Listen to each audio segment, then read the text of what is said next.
So back in 1992, the world was, well, basically throwing a massive party. Oh, absolutely. The Berlin Wall had fallen. The Soviet Union had dissolved. Right, and the public genuinely thought the Cold War was like the last great global conflict.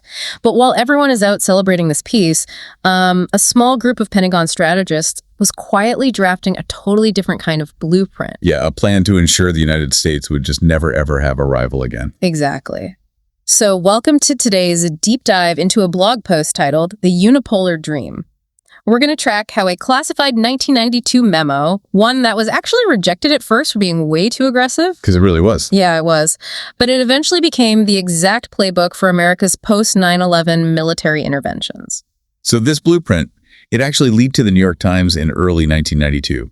It was drafted by figures like Dick Cheney and Paul Wolfowitz. Right. And the document didn't just say, let's enjoy our new status as the sole superpower. It proposed locking in that unipolar moment permanently. And locking it in meant active suppression, like even of allies. I'm looking at the 3 pillars of the strategy from the source here, and the first is permanent supremacy. Which meant actively discouraging nations like Germany and Japan from aspiring to any larger global role. Which is wild to think about. But how do you enforce a ceiling on your own allies without starting new conflicts? Well, that's where the other 2 pillars come in. Unilateralism and preemption.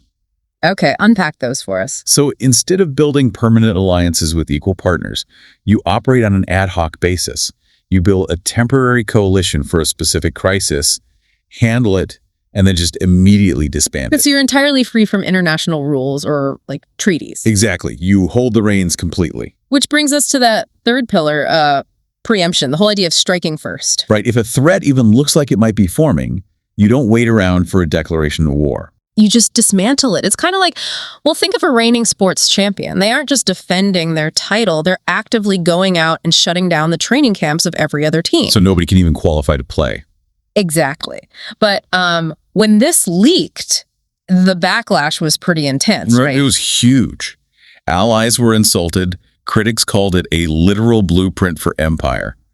The White House actually had to scramble to rewrite it in much softer diplomatic language. So the core ideas were just shelved. Shelved, yeah. But they definitely didn't disappear. Right, they went into hibernation. But then the people who wrote that memo ended up in the highest echelons of power nearly a decade later. And then came September 11th, 2001. Which changed everything. It really did. 9/11 completely shattered the illusion of untouchable American security. And those same strategists used the crisis to pull their 1992 playbook right back off the shelf. And that controversial third pillar we talked about, preemption? Yeah, that was officially adopted and rebranded as the Bush Doctrine. So let's look at how that actually functioned on the ground. Because, in 1992, preemption was just a theory. But post 9/11, it became the explicit justification for invading Iraq and Afghanistan. Right. The argument being that the U.S. could no longer wait for a threat to materialize on American soil. It had to eliminate the potential of a threat abroad. And this fundamentally shifted the American military posture. I mean, during the Cold War, the U.S. primarily relied on deterrence. The threat of massive retaliation if attacked. Exactly. Yeah. But the resurrected 1992 blueprint basically discarded deterrence. It argued that against rogue states or terror networks, deterrence simply does not work. You have to act preemptively. Right. And this is how a rejected think piece from the early 90s directly shaped 2 decades of prolonged conflict. And the cost of turning that theory into practice is just staggering. The source estimates $8 trillion spent on these preemptive wars. $8 trillion. It's a massive number. But beyond the financial toll, there's this massive strategic irony here. Because this entire 1992 plan was designed to prevent a rise of global rivals. Yet the execution of the plan did the exact opposite. Wait, how so? Well, by committing enormous military and economic resources to the Middle East, the U.S. essentially created a vacuum elsewhere. Oh, I see. Yeah, it allowed nations like China to rapidly expand their economic and technological influence globally. And they did it without firing a single shot. Plus, I'd imagine seeing the U.S. adopt a doctrine of preemption gave adversaries a huge incentive to build up their own defenses. And form alliances with each other. Exactly. Because if you know the heavyweight champion might smash your training camp, you start coordinating with the other camps just to survive. And that is the exact mechanism that ended the unipolar moment.